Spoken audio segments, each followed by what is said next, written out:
No matter if you're familiar with the source material House of the Dragon is based on, or if you're just experiencing this story through the show, it's important to point out that House of the Dragon, for the most part, has been fairly faithful to the source material, Fire and Blood. However, there have been a few changes, and mostly I think they have actually enhanced this story.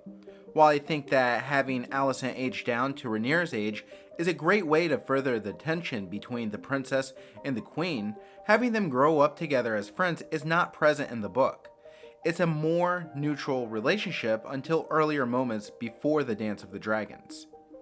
Another change isn't really a change at all, but really just better contextualizing the characters. Viserys is a fantastic example of this, and I'm really excited to do a dedicated video on him soon. So much of the source material is just stated and documented, but there's not much life breathed into these characters in Fire and Blood. I point these changes out to demonstrate that there's not any change I really disagree with, but my favorite by far is the one that we got in episode 7. Even book readers were caught off guard by the episode's ending because this is not the way it happens in the book at all. If you saw the thumbnail, I'm sure you've made the connected dots by now that I am talking about Laenor Velaryon faking his death and running away with his love interest, Carl Corey. So let's break this down into two areas. First, we'll look at how this actually plays out in the book, and to close out this video, we'll look at why this change is so important as far as implication for our main characters, from Rhaenyra to Daemon to Corlys and Rhaenys, but from a narrative perspective, we'll also touch on how this fundamentally impacts the story that our showrunners are trying to tell. So if you read the book and you saw the trailer for episode 7, you may have gotten a bit confused, or maybe not, but in Fire and Blood, a lot of what we experienced in this episode did not occur at Laena's funeral. In Fire and Blood, there's actually no mention of any events for Laena's funeral. The book version occurs at none other than Laenor Velaryon's funeral. Now, how did he die in the book? Well, it's tricky and a bit theorized, mostly by unreliable sources.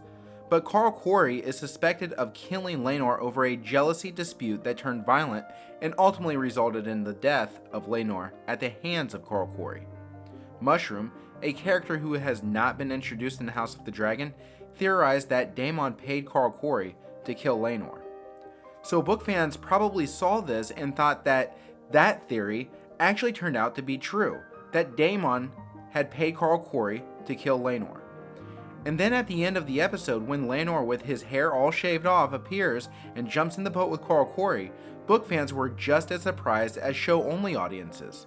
For me personally, I thought that was really cool. So what does this mean? Well, mostly that Rhaenyra and Daemon are free to marry. It also creates a much stronger force to rival the Greens. Because now if Rhaena and Daemon have children, the doubt of their heritage shouldn't occur. The show elaborates on the two Targaryens' affection for one another pretty well, but politically, having no doubts about children Rhaenyra has with Daemon could earn her much more support over her brother Aegon's claim. We'll see how that plays out.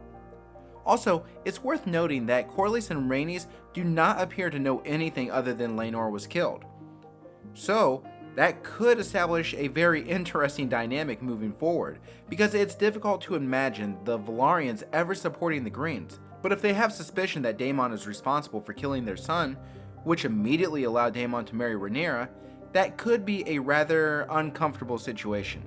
And we can't forget that Daemon has two daughters that are also half Velaryon as well, whom Rhaenys believes should be named heirs to Driftmark in the show. Now, without spoiling anything too much, I must say that there's some characters that will be introduced in Season 2 that should create even more layers to this complex situation regarding the Velaryons and Rhaenyra's team in the realm. The one thing that I think this change does do fundamentally from a story structure perspective is it allows for just a bit more redeemable qualities for Rhaenyra and Daemon. We all enjoyed these morally gray characters, and one thing that they usually have in common is that they do objectively wrong things, but they also do objectively good things that allows us to forgive their more evil acts. Up until episode 7, we never really got much of their good side to forgive their poor decisions. I don't think we can call Rhaenyra evil for being slightly promiscuous. but we could call her decisions reckless when she's aware of the repercussions. Daemon is a different story. There's not one objectively good thing he had done up to that point. He's killed his own wife and tried to seduce his brother's teenage daughter. So allowing them both to have this one redeemable act of not killing someone is really the closest we've gotten to them not being entirely bad characters.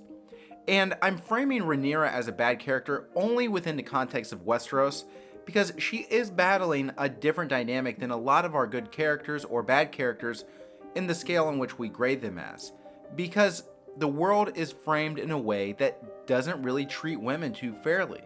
So when she acts a little promiscuous, similar to the male characters in the show or in the books, it's graded a little bit differently, and it's got greater implications as well. So you don't want to necessarily hold her accountable for those actions when you're not holding someone else accountable for similar actions, but it is a hypocritical world that they live in with the patriarchy that is not in the favor of women. That's something that you need to take into consideration when you're grading her decision making, knowing that the world she lives in offers a different set of consequences, not only for herself, but for those that she cares about as well. But to get back to the point, allowing both of them, Daemon and Rhaenyra, to have that one redeemable act of just really not killing someone, I think is the closest we're going to get to them not being entirely bad. It's a small thing, but it's something to build off of. Remember, many of us began to buy into Jaime Lannister in Game of Thrones similarly when he talked Locke out of assaulting Brienne. The point is, giving Daemon this can really help in establishing him as a more than just the rogue prince. It somehow makes him even more dynamic. And then for Rhaenyra, showing that she actually wasn't willing to kill Laenor, who I think is a fairly innocent person in all of this, at least prevents us as an audience from totally checking out on her as a character we want to cheer for.